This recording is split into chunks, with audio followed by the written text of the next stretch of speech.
very few school organizations are willing to take on ongoing issues such as these.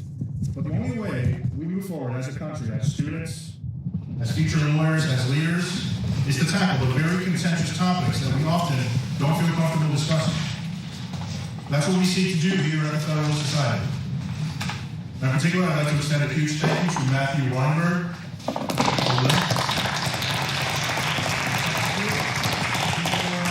co-VP of speakers, and from finding speakers to sourcing partners, he's coordinated this whole thing. Without him, this event would not be happening, and this chapter would not be what it is today. He also helped write the speech. I'd also be remiss if I didn't thank UCLA Law Professor Richard Sander, who leads the Heterodox Academy at UCLA.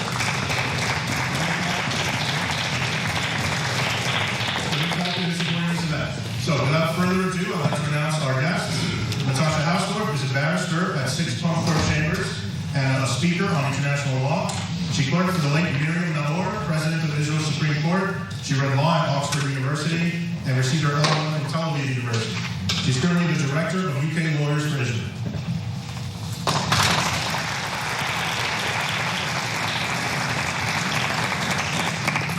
Mr. Cenk Uygur is the founder and owner of the Young Turks, the largest progressive news and commentary network in the country.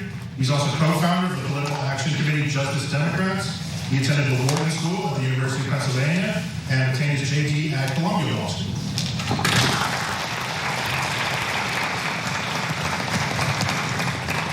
Tonight, Natasha and Cenk will be debating the topic of the Israel-Hamas-Hezbollah war.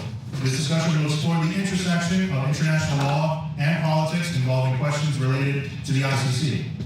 Further comments will be provided by the first prosecutor of the International Criminal Court, Moreno, Ocampo.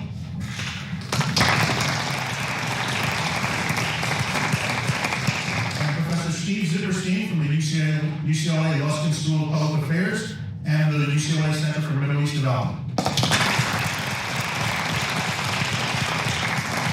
This event is being live streamed on X and YouTube thanks to the Free Press and the Young Turks. And this debate will be moderated by Professor Richard Steinberg, who has written over 60 articles and book chapters on international law. He served as a security cleared advisor to 5 cabinet members, both Republican and Democrat, over the last 30 years. Dr. Steinberg is a member of the Council on Foreign Relations and editor-in-chief of the award-winning ICC Forum, an online community of jurists, scholars, and policy experts on the International Criminal Court.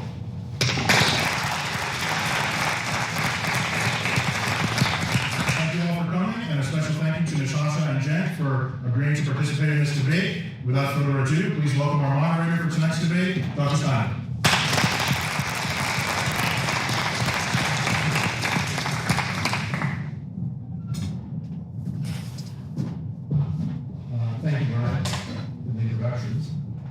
Given the nature of some of the issues to be addressed tonight, as moderator, I want to begin by making clear that this evening's objectives and expectations include the hope that tonight's dialogue will enhance knowledge and understanding of the ICC, the situation in the Middle East, and the range of perspectives on the topic.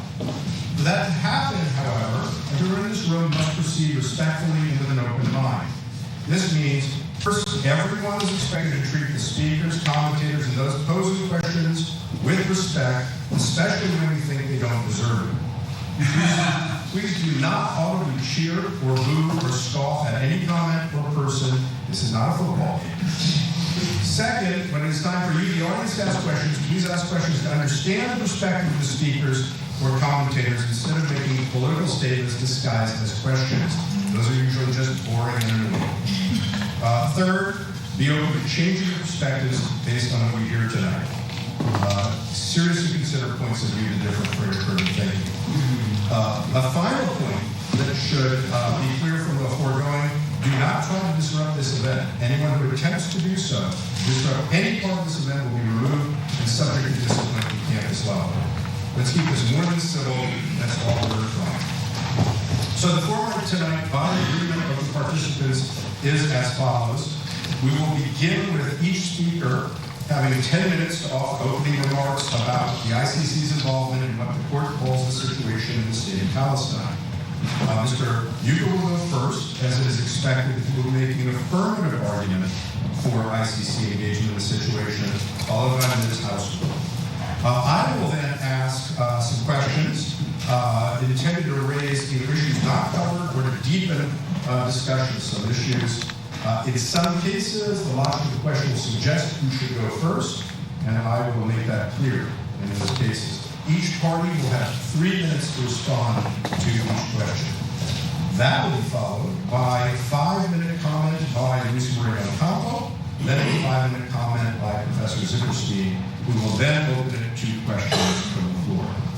So let's begin. Mr. Uygur, 10 minutes.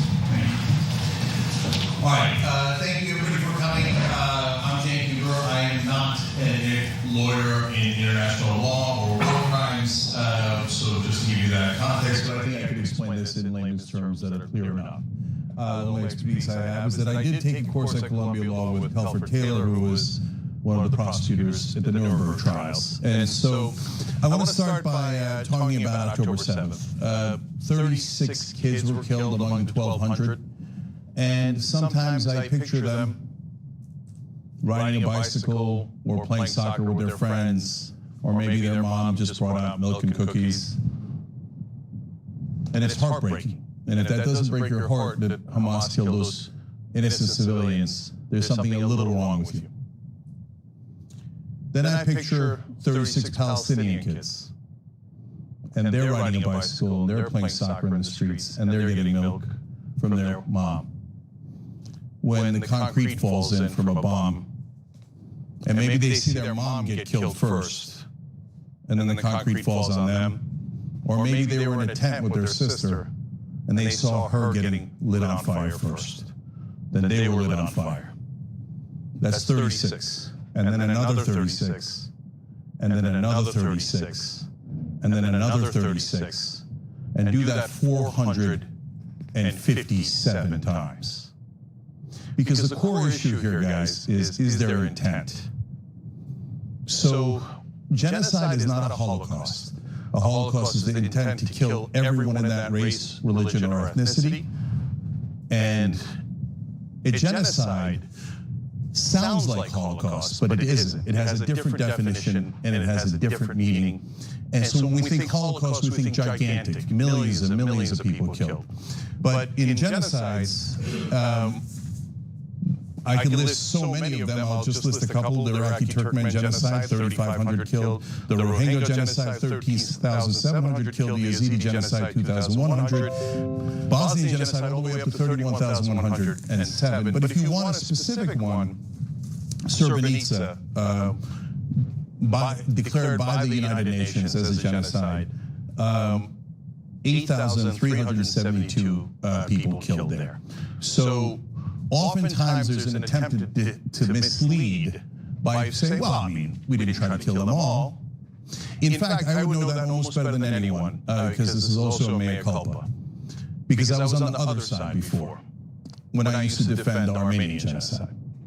So I grew up Turkish, and when you grow up in an identity, you believe everything that identity tells you. You get trained, it's almost your software. So we didn't do that, we're good people. By definition, good people would never do that. And not every Turkish person I know, or nearly every one of them, is a good person, and we wouldn't do that. And so I would say things like, we were just defending ourselves. And by the way, the Armenians did attack the Turks, and they did kill civilians. You know why they did that? Because we were occupying them. And we say, well, I mean, we got attacked. We had every right to defend ourselves. By any modern definition now, those Armenians who are resisting their occupation would have been called terrorists. Then the second thing I used to say is, well, they're hiding behind their civilians. And it's true, they would hide in the civilians. Do you know why? Because every resistance to an occupation hides in the civilian areas, because there is no other areas. It's not like the Armenians could have set up military barracks and said, hey, Turks, we're here, come kill us and only us. That's not how resistance works, ever, ever. Another attempt to mislead. I know because I did it. I didn't know I was misleading. That's the amazing part, guys. Do not think so badly of the other side because they truly believe it. They really do believe they're defending themselves. I know I believed it, and they truly do believe, well, they're hiding behind their civilians. We have no choice. Here, let me pause there. So at a bare minimum, 30 times the number of civilians killed on the Palestinian side. And this goes to intent. So look, here, let me read you parts of the genocide code and then we'll talk about whether it's intent. The legal term genocide refers to, and then I'm getting this from, I believe the Holocaust Museum, Memorials Museum's site. First, a certain acts committed with the intent to destroy or in whole or in part a national, ethnic, racial, or religious group. And it has 5 components. 2 of them clearly don't apply here, but 3 I believe do. Killing members of the group, I certainly the case here. Causing serious bodily or mental harm to members of the groups obviously applies here.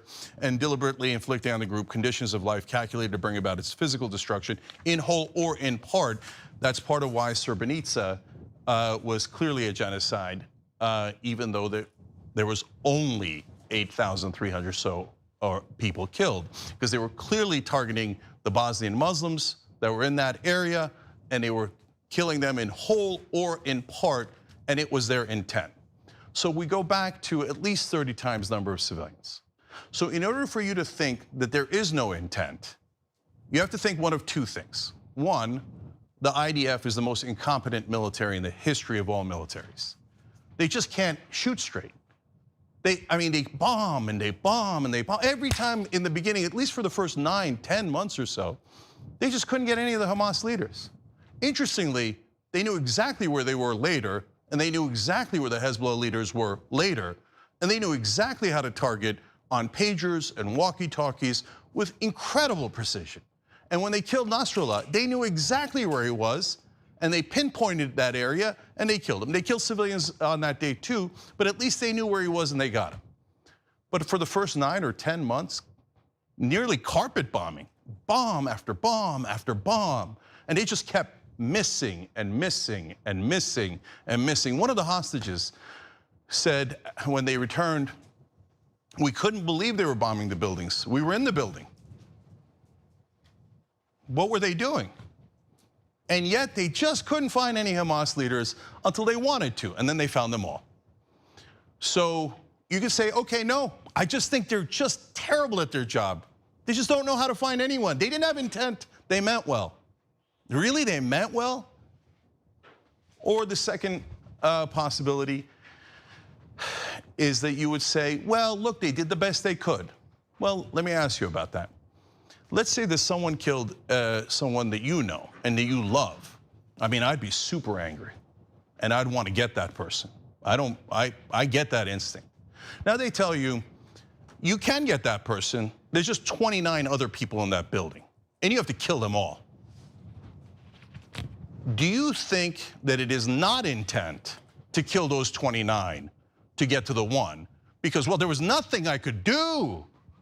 I had to get that one guy, so I had to kill everyone else in the building, and that doesn't count as intent.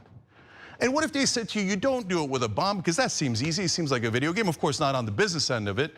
When it lands on you, it either burns you alive or crushes your skull. Again, picture, because guys, this is not hypothetical, it's happening today.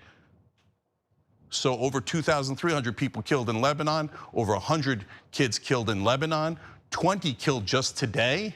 Okay, let alone Gaza, let alone West Bank, let alone Syria, let alone the attacks on Iran. So all of this military expansion and land acquisition, but our intent is pure. So I ask you, would you have killed the other 29? And what if you had to do it by hand? What if, oh, that's a 3-year-old, I'm gonna shoot him in the head. Oh, that's a young mom, I'm gonna strangle them to death. I mean, that's horrific, you would never do that, right? But you would drop a bomb and say, I have no intent, I'm innocent. No, I think that is clearly intent. So a couple more here, when I was defending the Armenian genocide, I would say, we were just moving them to safety. And we gave them plenty of warning. And as I read about Srebrenica, you know what they said? We were just moving them for their own safety. And we gave them a 24-hour warning. We said, either move or we're gonna kill you. And Israel says, well, hey, either move or we're gonna kill you. It's textbook genocide. And then the last one, I would say, well, we didn't kill them all. There were a lot of Armenians in Western Turkey. We didn't touch them at all. We just had to move those guys out of the way. By the way, you look through genocide after genocide, same exact rationalizations. Trail of Tears, well, we just had to move them because they were in the wrong place. We're getting them to safety. I mean, we killed tons of them on their way to so-called safety. But again, we have no intent. When they kill, they have complete intent, and the 1,200 people are the most precious people on earth. But on the other side, when we kill 30 times, and that's taking the IDF numbers, which are outrageous, but even if you take the IDF numbers, we kill 30 times. We kill 457 times the number of children. But trust us, we either have no intent or we don't care much about your children. And that's a super hard reality to deal with. And one of the things that I hope we walk away with at the end here is, both for the sake of the Palestinians and the Israelis, they have got to turn around. If they don't turn around, Israel is going to make everyone in the world hate them. And I don't want that for anyone. It's a terrible idea. Please stop. Ms. Hausdorff, you have 10 minutes. Well, thank you very much, ladies and gentlemen. I'm grateful to the Federalist Society, to our hosts at UCLA, Professor Steinberg, Zipperstein. I'm grateful for the invitation to come and speak about the International Criminal Court. And I'm only sorry that the ICC has not yet featured in this event so far. On the contrary, we've had a reprehensible moral equivalence being drawn between the two sides to the conflict, specifically in Gaza. One, an internationally prescribed terrorist organization, Hamas, that carried out those atrocities on the 7th of October and subsequently, and still hold over 100 hostages over a year later. And the other, the only democracy in the Middle East, and the IDF, an army that sets itself apart from every other in the history of warfare with its application of international humanitarian law. And what's extremely concerning about that moral equivalence is that it is ultimately at the center of all of the misinformation which we have just heard and which is propagated in particular for the last 13 months, and which has been the cause of a surge in anti-Semitism, the like of which hasn't been seen since the Second World War. A surge in anti-Semitism which has turned violent across Europe only in the last month. Now, it's interesting that my opponent has referred to his previous errors with respect to the Armenian genocide. In fact, he has said my mistake at the time was confusing myself for a scholar of history, which I certainly am not. I'm afraid he's also proven this evening that he is certainly no scholar of law. And when we talk about the International Criminal Court, I hope to come on to some law. But first, this reprehensible canard of genocide, which has been mentioned again this evening, the modern blood libel, which, like ethnic cleansing, apartheid, colonialism, turns international law on its head and blames the real victims of these crimes for the crimes that were perpetrated against them. I don't just mean the victims of genocide and the Holocaust, which gave rise to the term, coined by Raphael Lemkin to provide a legal lexicon to being perpetrated against the Jews, exterminating them for being Jews. I also mean the acts of genocide perpetrated by Hamas, Palestinian and Islamic Jihad, and other Palestinian terrorists on the 7th of October. The idea that anyone with an ounce of knowledge of international law would approach these issues on the effects-based analysis that we have heard so far demonstrates a total lack of knowledge, indeed ignorance, as to how international humanitarian law works, which is based on intent and not effects. And then to compound that pseudo-analysis by reference to Hamas figures, an internationally prescribed terrorist organization, figures that have been parroted, unfortunately, by international media and that are contributing to the perpetuation of this conflict. Because the reason what we have heard is so problematic is that it is playing into the hands of Hamas, whose only aim currently is to survive, and their mechanism of doing so is with mouthpieces that promote their false numbers, that promote the false information about Israel's approach and attitude to international humanitarian law, and that promote falsehoods about the current situation.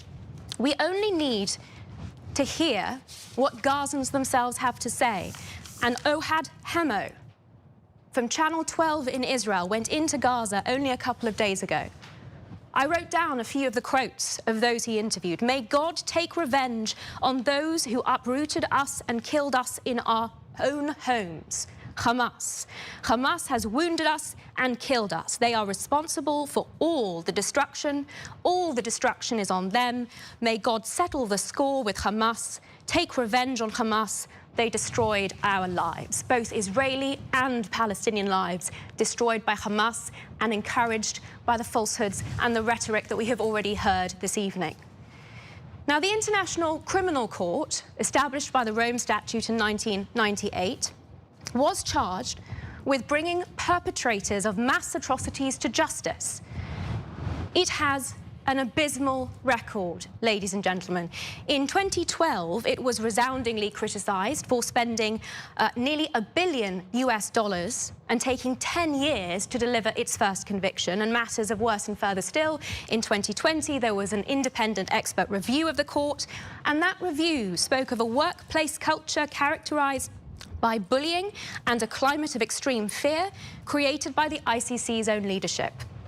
It's resoundingly criticised also for focusing almost exclusively on African defendants and for the pitiful number of successful prosecutions that it has been able to bring. So what better means of rehabilitating oneself, of cleansing oneself in the public eye, than going after the world's punching bag, the only Jewish state? Now, the anti-Israel agenda at the ICC is not new.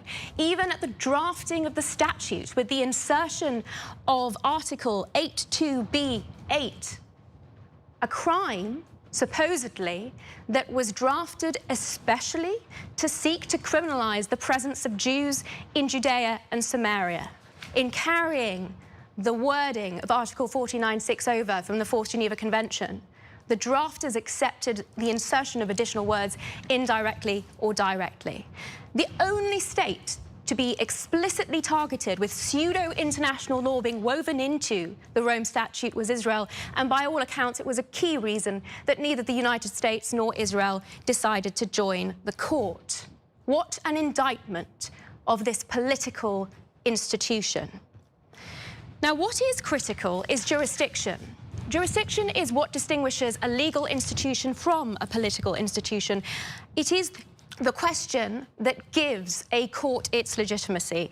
And when we come to the first ruling that is relevant to a discussion of Israel at the ICC, this is Pre-Trial Chamber 1 and the decision in 2021, which facilitated the previous prosecutor, Fatou Bensouda, to open an investigation supposedly against these alleged Israeli crimes. We see an absolute abrogation of the court's responsibility to apply international law, a majority decision that was heavily criticised by the presiding judge, Judge Kovacs, in his 163-page dissent. He said, "I find neither the majority's approach nor its reasoning appropriate in answering the question before the chamber, and in my view, they have no legal basis in the Rome Statute, and even less so in public international law." I mean, in judge speak, that's as bad as it gets. The ignoring of applicable international law, the use of political instruments by that majority decision, UN resolutions included, to justify its position, and riding roughshod over the question of jurisdiction, all of which were resoundingly criticised by member states, including the Czech Republic, Austria, Australia, Hungary, Germany, Brazil, Uganda, and numerous experts in international law, some of whom are with us this evening. So the jurisdiction of the court, let's be clear about this, can only be delegated to it by member states. Israel is not a party to the ICC, and the state of Palestine does not exist it is unable to comply with the basic requirements of the Montevideo Convention criteria, including a permanent defined territory, effective government, capacity to enter international relations. But perhaps most astonishingly, the pre-trial chamber in 2021 refused even to consider the application of applicable law, including the Oslo Accords, which under Article 17(2)(c) and Annex 4, Article 1(2), expressly provide that Israel has sole criminal jurisdiction. So the only way that the supposed accession by the Palestinian Authority to the ICC could possibly have even been argued to take place is undermined by the very document, the very international agreement that created the Palestinian Authority in the first place. The list of legal flaws in the pre-trial chamber's decision is extensive, but it pales to insignificance next to the application for arrest warrants, which we had on the 20th of May this year, which is done on the absence of jurisdiction, without reference to the principle of complementarity,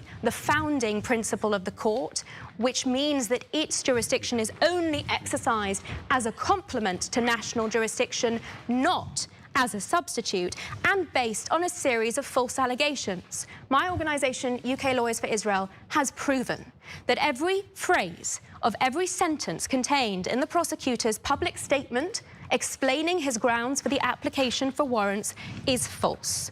This is an indictment, ladies and gentlemen, on the International Criminal Court, which is enforcing all of the falsehoods that we heard without legal basis to them already this evening, and that is an indictment on international law generally. It should worry every single individual who cares about the rule of law, because with what starts with Israel, I promise will be unlikely to end with the Jewish state. Thank you, both speakers. I'm now going to ask a few questions. The first question I'm going to ask is for Mr. Uygur to respond to the argument that has been advanced about whether the ICC has jurisdiction over Israelis.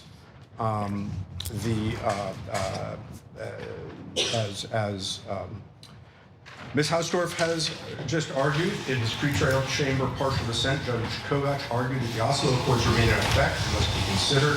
That Oslo Truth provides in part that the Palestinian Authority has no criminal jurisdiction over Israelis. What then is the theory of ICC jurisdiction to try Israelis? Okay, so let's address this in a couple of parts. Again, I'm largely a layman here, but I think it's very easy to understand. So number one, the argument that was put forward was, well, they have no jurisdiction because Palestine doesn't exist. Well, there's a very good reason for that. That's because Israel is not allowing it to exist. While they loudly complain, theoretically, hypothetically, some Palestinians might not want Israel to exist. They say, we will not allow you to exist, and then we'll use it against you at the United Nations and say, since we blocked you from existing, well, you have no jurisdiction here. Absurd, ridiculous. By the way, if you don't know, the Knesset voted in July. It was, let's see here, I think it was 68-9, and all 9 nay votes were from the Arab parties. Everyone in the Knesset that was not Arab voted to say that, quote, we firmly oppose the establishment of a Palestinian state. So they say, we block you from getting the state physically, we block you at the United Nations, we block you in every conceivable way, and then we are shocked to find out that you are resisting.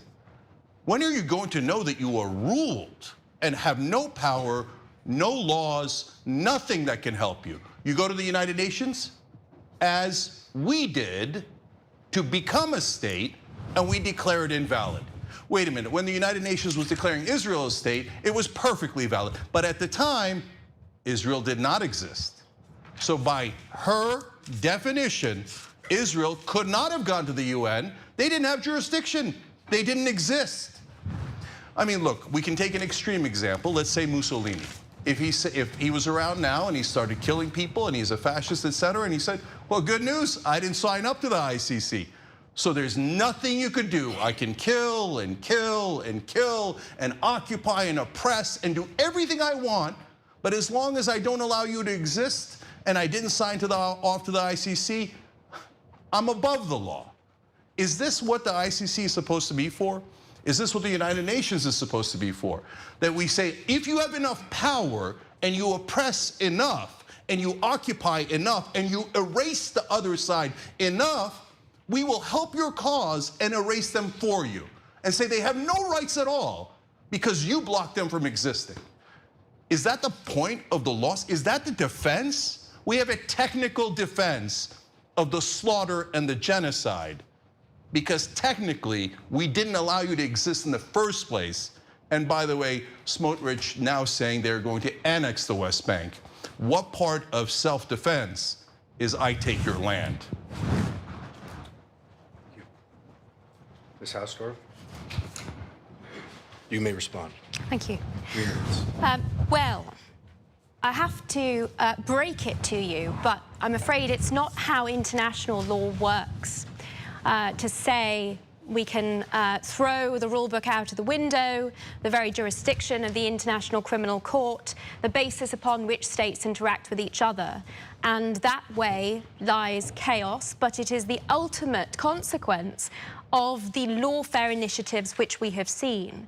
But far more important than that, it seems, in the context of tonight's debate, I can see that there is little desire to grapple with the issues at the International Criminal Court, and in particular the Oslo Accords, which is what was presented in terms of the question. I've already addressed the impact that they have. They rule out any ability for the court to entertain even an investigation, let alone applications, for Israelis or Hamas. This is a court that has no jurisdiction.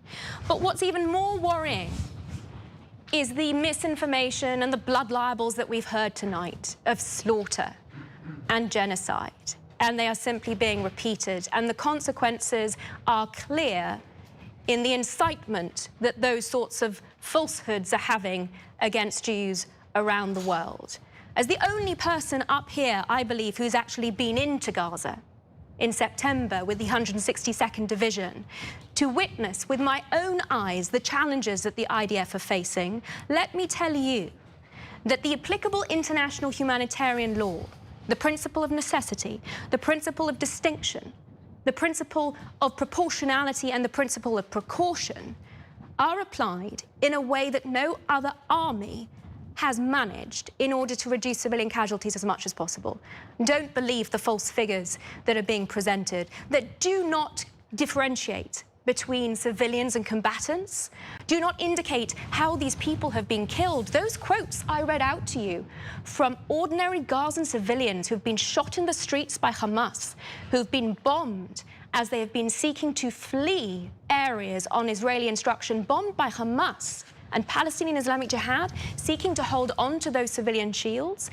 These are the people that are being thrown under the bus. There is a reason that Mossab Hassan Youssef recently used the term parasite about people who pretend to support the Palestinian cause while spreading these malicious falsehoods about Israel's approach.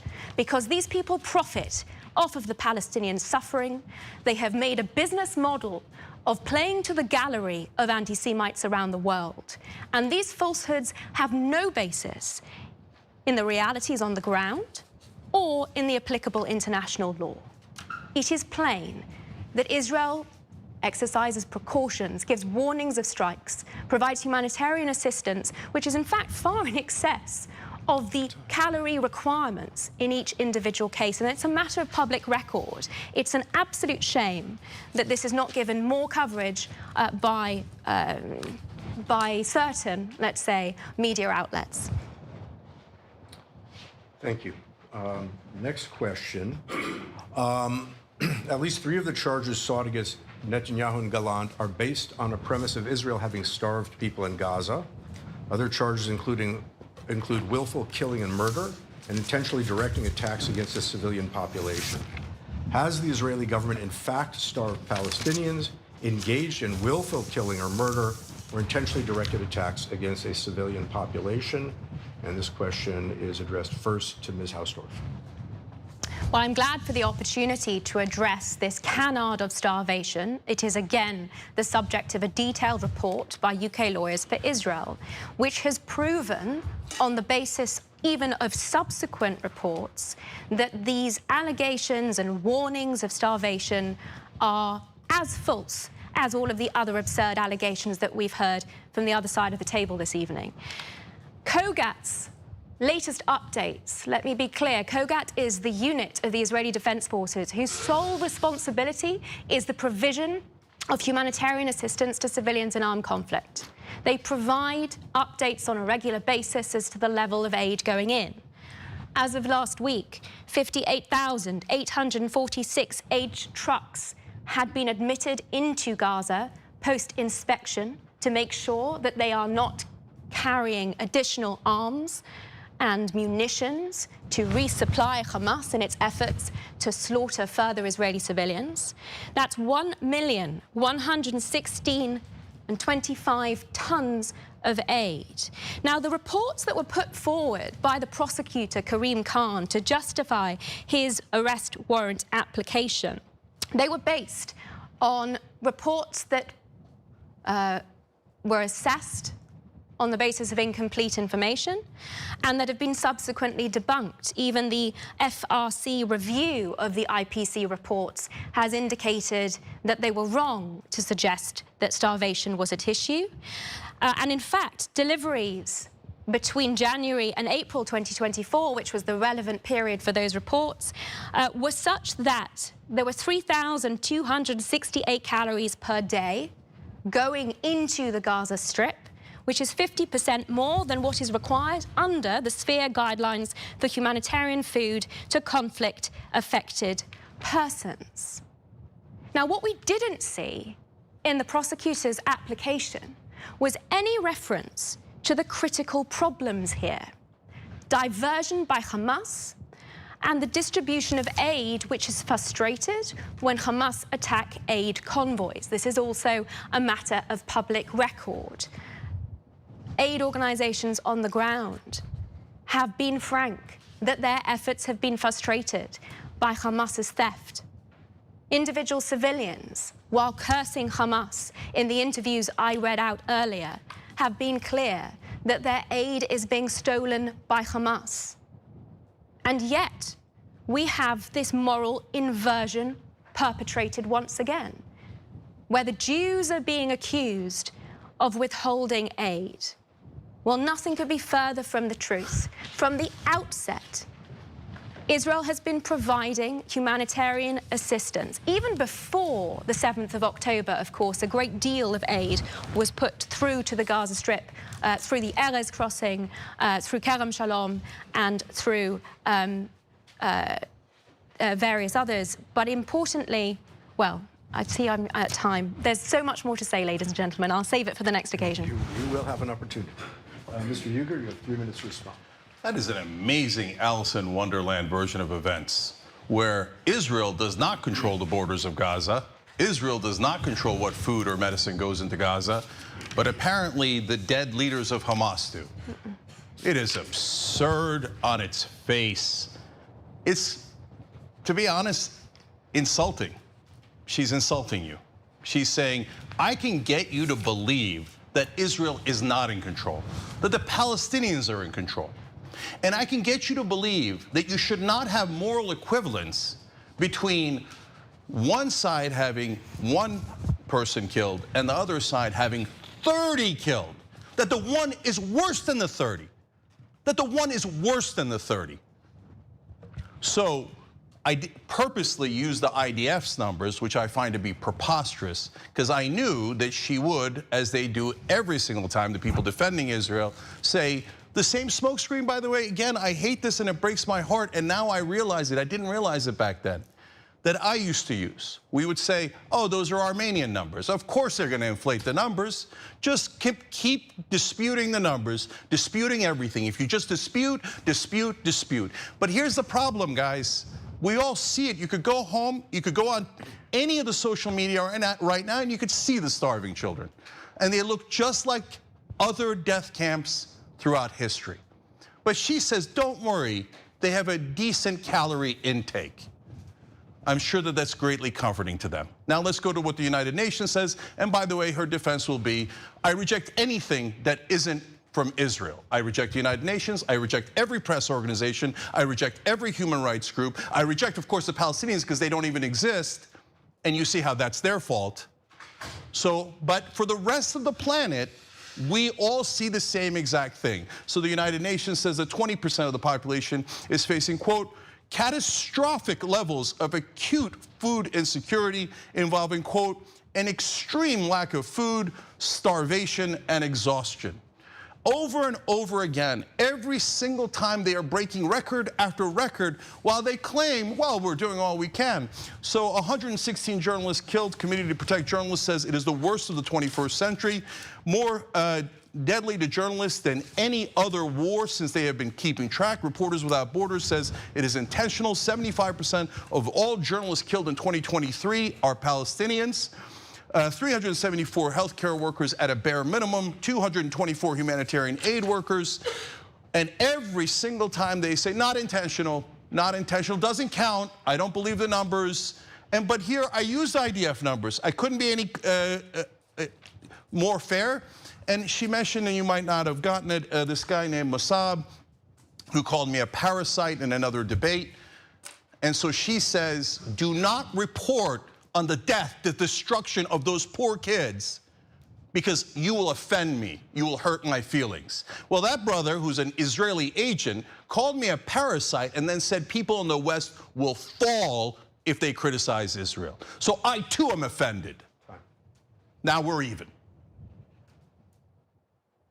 The issue of proportionality has been raised a few times by Mr. Uygur. The ICC prosecutor seeking an arrest warrant for Mr. Netanyahu and former Defense Minister Gallant for certain war crimes and crimes against humanity.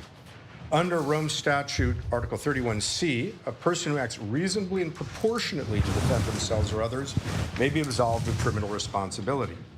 Moreover, proportionality finds parallel principles embedded in other Rome Statute standards implicit, for example, in a charge of extensive destruction not justified by military necessity. Have Israelis ordered disproportionate or militarily unnecessary strikes in Gaza? What is an acceptable proportion of deaths of civilians versus combatants? And does the proportionality or military necessity calculation change if the armed threat is seen as existential or genocidal? And I will address that first to Ms. Hausdorff. Well, I'm glad to be able to help with the proper definition of the principle of proportionality in international humanitarian law, because it is probably the most misrepresented issue in international law in history. Proportionality requires that the reasonable military commander weigh up the anticipated civilian or collateral damage of a strike against the anticipated military advantage. It is on a case-by-case basis. There is no magic formula, which is why throwing casualty figures out is deeply unhelpful, especially if they're false ones, as we've heard so far this evening. But it is not an effects-based analysis. The principle of proportionality requires an intention-based analysis and to weigh up the anticipated civilian collateral damage against what is anticipated as a military advantage from that strike, one that is necessary.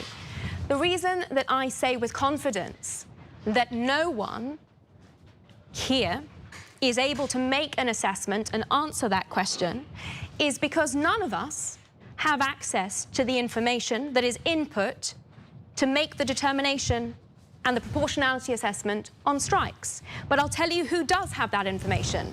The Military Advocate General Corps of the Israeli Defense Forces, the military lawyers who sit and make every proportionality call and approve strikes in advance.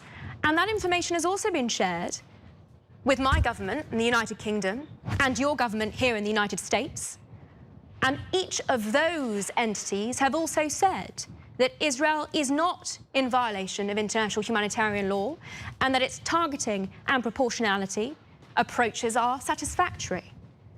So if the IDF lawyers who sit outside the chain of command so that they are able to make those calls on strikes to more senior officers than themselves, they are answerable to the Attorney General. And we all know the robust legal system that the State of Israel employs. If the IDF Military Advocate General Corps, the United States and the United Kingdom, amongst others, are satisfied, then I would suggest that we can put to bed the misinformation that we have heard so far this evening.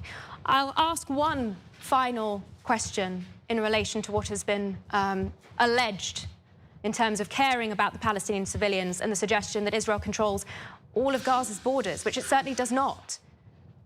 Until recently, of course, the Egyptians controlled the Rafah crossing. And when I was there, I saw the enormous tunnels through which Hamas was able to arm itself under Egyptian command centres. Where are the calls for Egypt to open its border and provide humanitarian assistance to Palestinian civilians in the, across the border, in the Sinai, in Egyptian Rafah, where they can be provided with assistance without diversion to Hamas, and in compliance with Egypt's obligations under international law, its obligations that it signed up to under the African Union Convention on Refugees.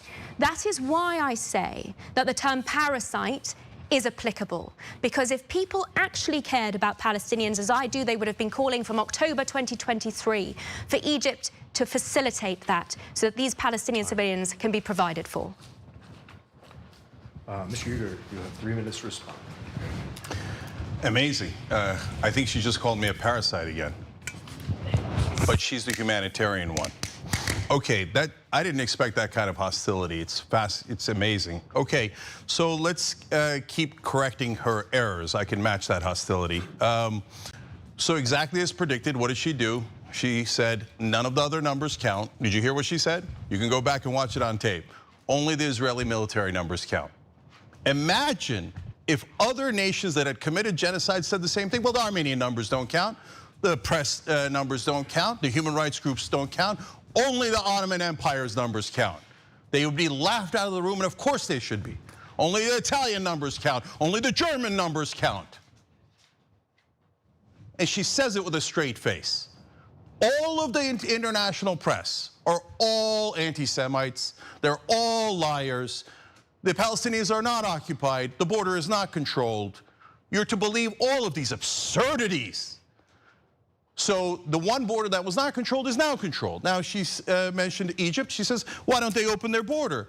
And then the Palestinians can be ethnically cleansed. Oh, I'm sorry, moved into the Sinai, into the desert, where they can stay permanently, and that way conveniently, we have perfectly ethnically cleansed them, exactly as several cabinet ministers have said.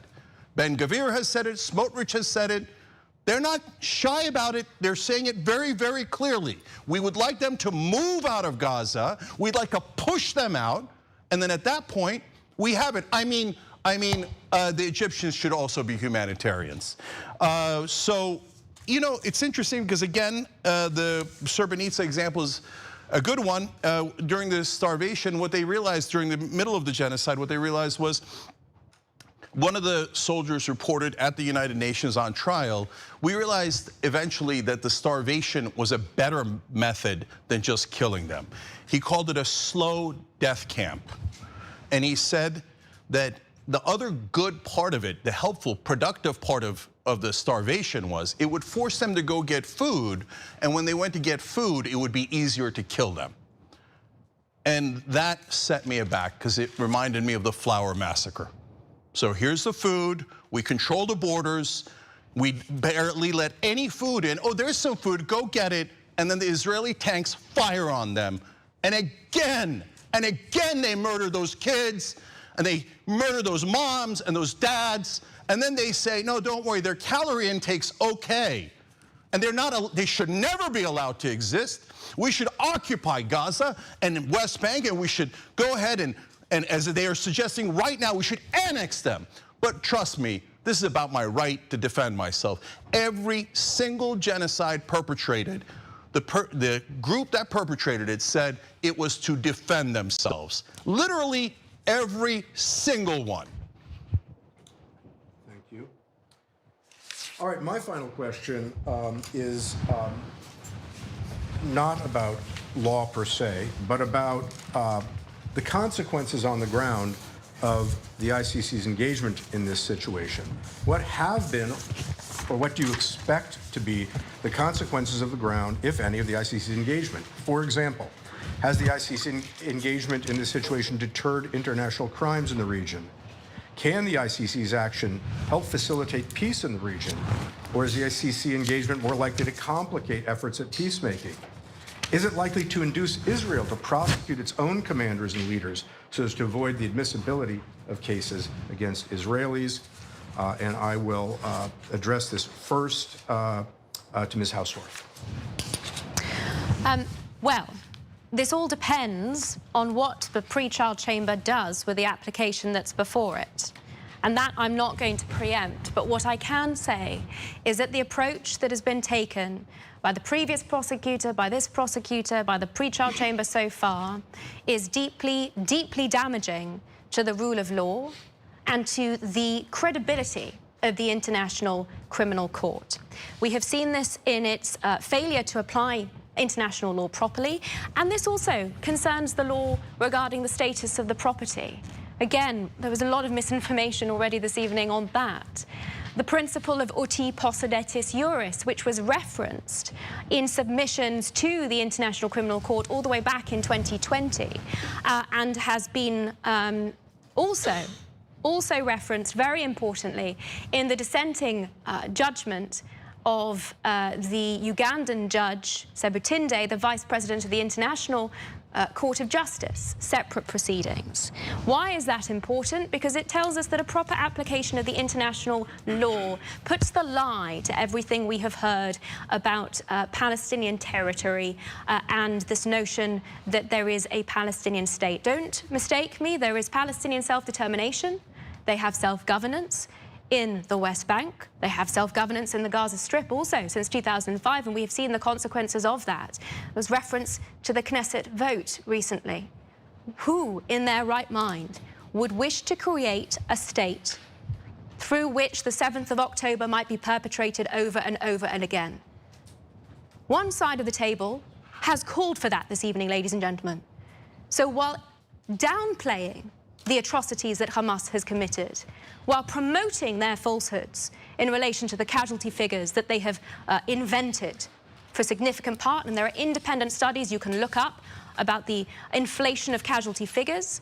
One example, the Al-Ahli hospital strike, which of course turned out not to be a strike on the hospital, but on the hospital car park, and turned out not to be an Israeli airstrike as had been widely reported, but in fact a Palestinian Islamic Jihad rocket that fell short, as so many of these rockets aimed at Israeli civilians so frequently do, falling short in the Gaza Strip and killing indiscriminately. Again, haven't heard anything about that. Nothing about the crimes of Hamas against their own people. That incident alone, Hamas claimed there were 500 casualties as a result of a strike that didn't even hit the hospital, and that figure has never been revised. So I urge you to be circumspect with respect to the falsehoods that you have been provided with this evening even. Jet lag. But the important thing for you all to remember is that whatever comes out of the pre-trial chamber, the riding roughshod over international law that we have had up to this point will have dire consequences, not just on the ground in the Middle East, but also for non-state parties like the United States, and we all need to take this very seriously as a result. Thank you. Mr. Uygur, you have 3 minutes to address the question of what have been or what you expect to be the consequences on the ground, if any, of the ICC's engagement in this situation. Yes, first of all, I think she just said that I called for more October 7th. I mean, Alice in Wonderland's got nothing on what's happening in this conversation. I mean, you guys heard this entire proceedings. Did I ever say that? In fact, I said the exact opposite. I said I'm horrified by what happened on October 7th. I'm asking for something really, really simple. For you to be horrified by what happened on October 7th and what has happened after October 7th. Is that too much to ask? And again, using IDF numbers, 30 times the number of civilians killed. Now, we talk about proportionality because it's so important to this conversation. That's why she doesn't want you to believe the numbers that every press organization has confirmed. Not only are there 43,391 Palestinians killed at a minimum, but there are 11,000 women, 16,456 children killed. I want you to think of 27,000 women and children, either in a stadium or maybe in an open field, and they're all dead. And Israel says, no, we did not intend it. And it was proportional. It was proportional. Don't believe your lying eyes. Don't believe the numbers. Don't believe reality. Only believe what the Israeli military says. So, by the way, she's also not correct when she said, well, if we empower them and then next thing you know, they'll attack us. That's exactly what they said about Egypt right before the peace deal. And it was the best thing that's ever happened to Israel. Egypt never attacked again. It never coalesced the Arab nations again. The peace deal worked. Peace works if your intent is peace. But if you reject peace and you say the other side can never have a state, well, then you don't want peace. And then right afterwards, when they say we're going to annex the land now, their intent becomes crystal clear. So what would I do? I would do the same exact thing as Srebrenica.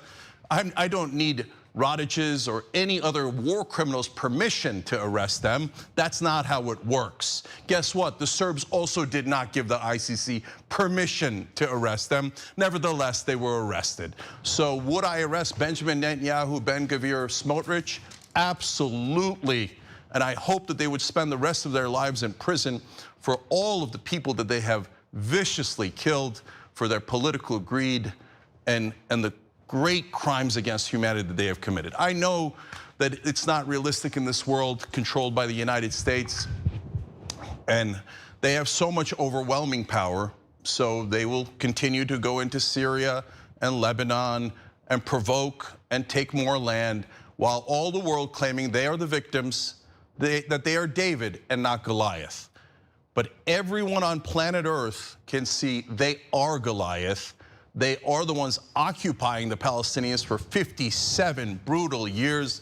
And I ask you, please, can you let my people go? Thank you, that's time. At this point, we're going to hear from our two commentators. First, from Luis Moreno Ocampo. I will start with 4 minutes for me to answer him because Why don't you speak from your eyes?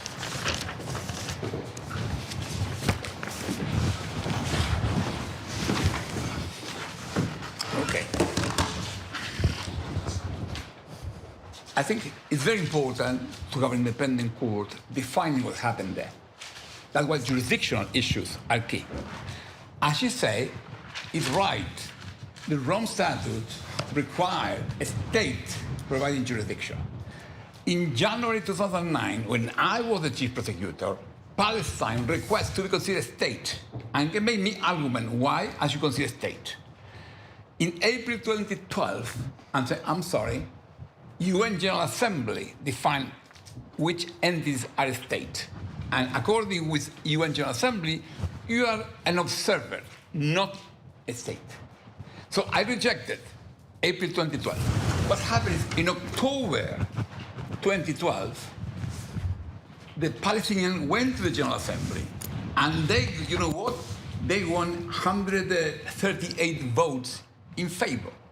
And from that day, for the UN, they are considered a state, not a member of the UN. The authority to give you a member of the UN is Security Council, and Security Council is vetoed by the US. But they are state considered by General Assembly.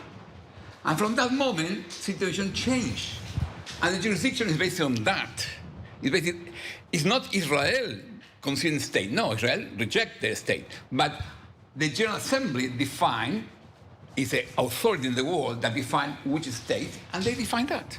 And that's why, in a few years later, the Associated Parties, which is the organs of the 124 state party members of the ICC, they have a credentials committee in 2015, they accepted Palestine as a state. And therefore, any crime allegedly committed by Palestinians or in Palestine, including Gaza, is part of the ICC jurisdiction. That is the point. So it's not about Israel, it's not about Oslo. That's why I will stop. I have 1 minute for him, because I like him explaining why he believes Oslo is playing here, and I like to answer him. But it's not, the jurisdictional basis is not based in Oslo. Oslo does not give jurisdiction to Palestine. It's the General Assembly of the UN who recognizes a state. And as such, the ICC considers they are a state.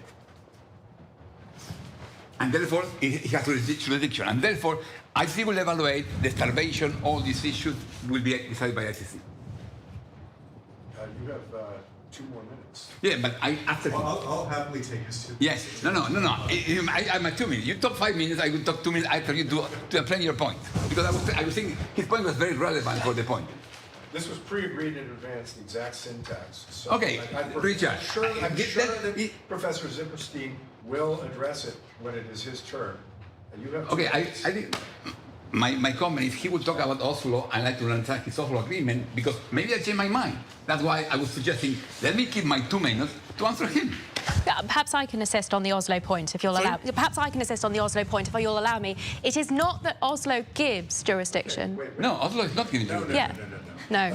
We're not going to change the format here. It was negotiated in advance. Richard, don't be ad hoc. Unless do all 4 speakers agree that? No, well, let's stick to the plan Hausdorff then. Can speak now, or that That's fine. Okay, but the main point is not Oslo defining which is a state. It's the General Assembly defining the state. He made a different point, and I wanted to listen to him. But don't take my 2 minutes. I don't know if I get my 2 minutes, but don't take my 2 minutes. Go ahead. Yes. Well, I think Professor Zipperstein will come up here. Steve, okay, Oslo.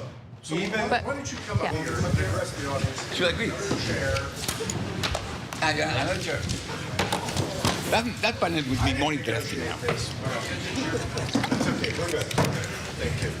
Okay, so I will just address your Yes. point. Explain to us Oslo. Hello, everyone. Good evening. Everybody okay? Yeah. Okay. I'm happy. So, what Senor Ocampo, el distinguido profesor Thank you. Ocampo, what he's referring to is the fact that after he refused to take jurisdiction because Palestine wasn't a state, the UN General Assembly conferred observer status on the so-called state of Palestine, which then went back to the ICC prosecutor and said, now that we have observer status, will you consider us to be a state? She asked the pretrial chamber of the International Criminal Court, is Palestine a state? Is there territorial jurisdiction over what happens in the West Bank and Gaza? And in a 2-to-1 ruling in February of 2021, the court said, because it's very technical, Palestine acceded to the Rome Statute after it had observer status in the General Assembly.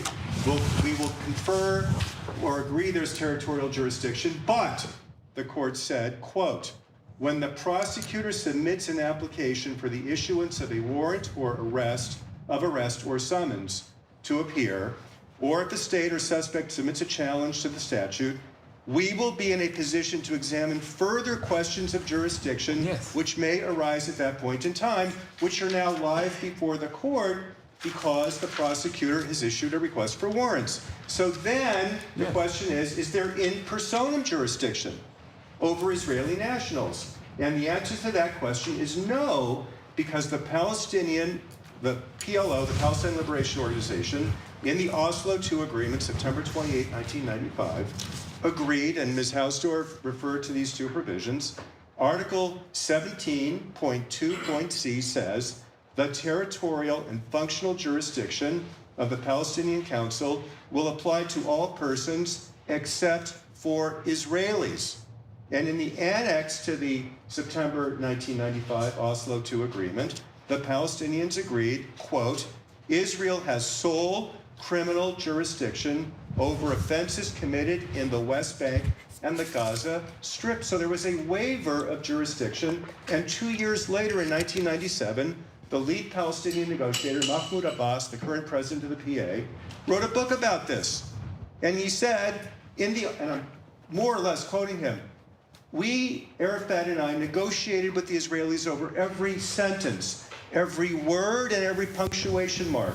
In the Oslo II Agreement, we got exactly what we bargained for. And what they bargained for was no in personam jurisdiction over Israeli nationals. I have more to say, but that answers your... No, but no, because that Palestine cannot prosecute Israelis. Palestine cannot do it. But this limitation applies to Palestine, not to ICC.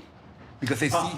May I address that? That's the point. Yeah, so there is, and Professor Steinberg has written about this, and there is academic debate about this, but the generally accepted rule is that if a state does not have in personam jurisdiction, it can't delegate that jurisdiction to the ICC.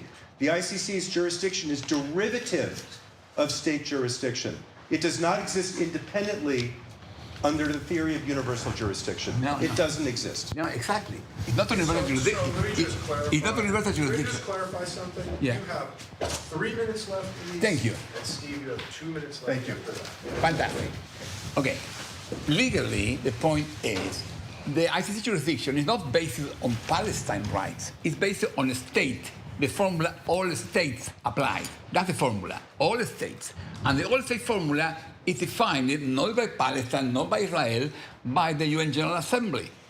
And the UN General Assembly decides Palestine is a state is an observer non-state party of the UN. So that's why it's a state. And that's why ICC accepts as a state. And that's why any person committing a crime in the jurisdiction of a state could be investigated by the ICC. Not by Palestine. That's the point. I like to clarify. Okay, but I mean, are you done? I think that's the point. I make the point to him. So I like to hear his answer. 2 minutes left. Okay. Thank you. I'm going to use my 2 minutes just to talk about genocide. And by the way, Cenk, I just want to thank you. Your passion, your observations here as a professor at school. There are a lot of kids here, a lot of students here feel the same way. And it's really helpful for me as a professor here to appreciate your point of view. Although I disagree respectfully, but it's important for me to appreciate it. Genocide, you left out 2 words from the definition. The convention requires proof of, quote, intent to destroy in whole or in part a national, ethnical, racial, or religious group as such. And those 2 words, as such, are extremely important. Israel's conduct of this war, I believe, negates the existence of an intent to destroy the Palestinian people in whole or in part as such. Why do I say that? A, providing advance warning to civilians, begging them in late October 2023 to leave northern Gaza to move southward for their own safety, allowing thousands of trucks, thousands, carrying food and aid across the border, agreeing with the United Arab Emirates, not reported, but I have this directly from a minister in the UAE government, to allow sick Gazan children to be airlifted to Dubai for medical treatment. And most importantly, pausing fighting a couple of months ago to allow 500,000 Palestinian children to be vaccinated against polio. What army in the history of warfare has ever paused fighting to allow 1/4 of the population in the other territory to receive vaccinations? So I don't think that there is really a compelling case here to prove intent to destroy a people in whole or in part as such. I've made my points about Oslo. I would only ask you to consider one more thing. The current situation in the West Bank and Gaza reflects exactly what Mr. Abbas and Mr. Arafat bargained for at Oslo. They left for later negotiation, permanent status issues, borders, Jerusalem, refugees, security. The Oslo Accords today are the governing legal documents in the conflict. And I agree with you completely. You said peace works if you want peace. Let's finish the Oslo process. Let's finish the Oslo process and fulfill the legal obligations that both parties signed up for in 1995. Okay. Yeah. Regarding crimes, on October 10, I say with a friend of mine, Hamas commit genocide against Israelis. But the prosecutor, ICC prosecutor, did not charge genocide neither to Hamas nor Israeli forces. Prosecutor charged Israeli forces for the starvation crime. It's as a war crime. And that's the point. And that's enough to say it's a crime. And the argument that Israel provided humanitarian assistance has to be decided by the judges, but Biden himself is a good witness, because Biden is all the time asking for let go humanitarian assistance. Even U.S. was trying to create the port, and now they are bargaining with the weapons to provide. So I think it's a good argument. Biden could be a good witness for you in court. But in any case, the court has jurisdiction because the General Assembly provides the state, and the crimes at least should be investigated. And that's what we're discussing here. And thank God we have the International Criminal Court who can do the investigation. Without the International Criminal Court, no one will do it. Thank you. Okay, thank you. Both our commentators have had their allotted time. Yes, thank you. Thank you, Luis, for respecting the final time. I thought I was going to have to drag you off the stage.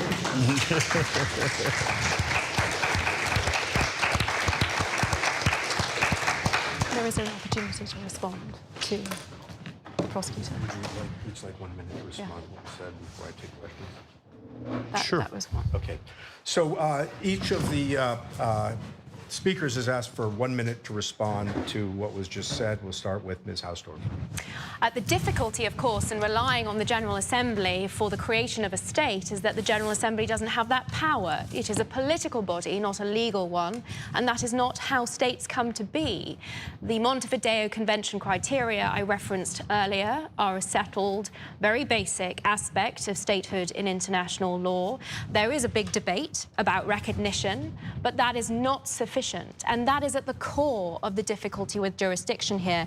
But there is another very important problem with what we've just heard about the original decision, which both of the commentators referenced from 2021. And that is that the court referenced an accession document. In fact, the former prosecutor indicated that the state's party to the Rome Statute had accepted the accession of the so-called State of Palestine. That was referenced on the basis of an accession document having been circulated, but through the investigations of UK lawyers for Israel, it has become apparent that it was never carried out. There's another fundamental plank of the pre-trial chamber's decision in 2021 that is simply based on false information. And the reason we should be so careful about lauding supposed investigations into these alleged crimes, these false allegations, is because of the false information that has already been put to the court in the context, including in this context of this allegation of starvation. And that has been shown, again, by UK Lawyers for Israel. I'd advocate, because there's too much detail to go into, for you all to have a look at those submissions, which are on our website. Mr. Uygur. So in terms of jurisdiction, I can't add anything to the person who ruled that Israel could not be held in jurisdiction, and then, because of what happened later, said, yes, the United Nations does have jurisdiction. How can I possibly add to that? And you can't ask for someone to be more unbiased than the guy who ruled saying that Israel could not be held liable before, and now he says they can because of the rules. So I can't add anything to that. In terms of the genocide, since October, Israel has been blocking aid into northern Gaza, and that is what's caused what I read to you before, the 20% acute malnutrition, which we colloquially call starvation. No one disputes that they greatly limited the number of aid trucks coming in. There were 100, and then there was a terrific point about the port. If Israel is allowing easy access for aid, why did the ally of Israel, the United States, have to build a giant port to circumvent Israel if it's not blocking aid? So that right there settles the issue entirely. But there's so much more. I mean, 100 American doctors come back from after serving in Gaza and say an extraordinary percentage of headshots for children. Children coming in every day with chest shots and headshots. Snipers killed an American journalist there. Again, extraordinary percentage of journalists killed, most in the world. You might have all heard of the story of Hind, a 5-year-old girl. And Israel is told, she's there, do not kill her, we're sending an ambulance. They had already killed her family members. They go there and they kill her and everyone in the ambulance. Intent. All right, at this point, we're going to take questions from the audience. When you are called on, I ask that you please stand, identify yourself and your affiliation, and then ask your question. First hand I saw was Holly's. Thank you all. My name is Holly Duffy. I'm a third-year law student here. So a significant reason for the founding of the International Criminal Court was the global call to end impunity for the most serious crimes of concern to the international community as a whole by holding individuals accountable. These crimes include the crime of aggression, crimes against humanity, war crimes, and of course genocide. Many of which Israel has been accused of. Certainly just to add to the discussion of starvation, we know from the special rapporteur Question, please. on the right to food that Palestinians made up 80% of those experiencing starvation by December of 2023. So if we're going to ignore the ICC... Holly, do you have a question? I do. Please state it. So the ICC ruled in 2021, as we know, that Palestine is a state for the purposes of the statute. And they even reference Article 21, the applicable law, which gives priority to the Rome Statute. Last chance, Holly, ask a question, please. To treaties such as the Oslo Accord. So for those that are rejecting the court's ruling and for others that are speaking, what international forum would be appropriate to hold trials for Israelis accused of the relevant crimes, given that in Israel, under 1% of the Israeli army probes yield prosecution, which leaves little expectation for the principle of complementarity to be met domestically? Thank you. Well, even if one were to disregard the absence of jurisdiction, the answer to your question is complementarity. It's in the Rome Statute. The question was what international forum would be appropriate? Yes. And the answer is complementarity. It is in the Rome Statute, which means the appropriate forum is that of the local jurisdiction, which are the Israeli courts, which are willing and able, the language that is adopted here, to investigate and prosecute any credible allegations. The problem with the allegations that we've heard this evening is that they are simply not credible. Now, I've referenced the blood libel of ethnic cleansing and genocide, but I don't know how many people here actually realize where the blood libel has originated. In the Middle Ages, the accusation was the same, that Jews were killing Christian children. In that case, it was to use their blood for a religious ritual, and it was widely believed. The allegations that we're hearing this evening of targeting children, which are preposterous, these are the modern blood libel, of executing a plan of starvation, which is flatly proven to be entirely false by any proper assessment of the volume of aid that is going in. The people making these allegations don't care about the facts. They are propagating the same age-old anti-Semitic tropes as we have seen for hundreds of years. They don't care about the data put out by COGAT. They don't care about the numbers that the IDF puts out. They say they're not credible.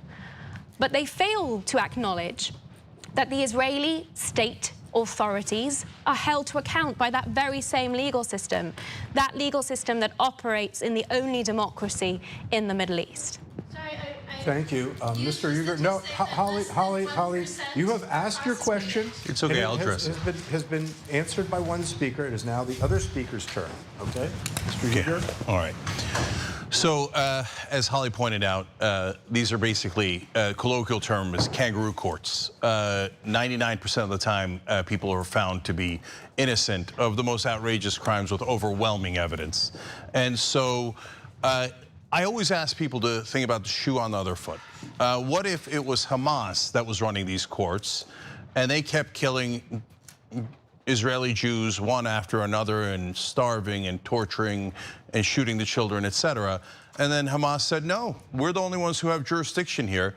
And we tried our fellow Hamas terrorists, or fighters as they would say, and we found them innocent 99% of the time. That's why you should let us handle it. Well, of course everybody would find that absurd. I would find that absurd. But when Israel says it, they say it's magically not absurd. Of course it's absurd. Imagine if they said to the Serbs, oh, that's okay, you guys go ahead and do your own military tribunals. I'm sure that you guys will be fair about this. I mean, look, do I really have to convince people of this? This is preposterous.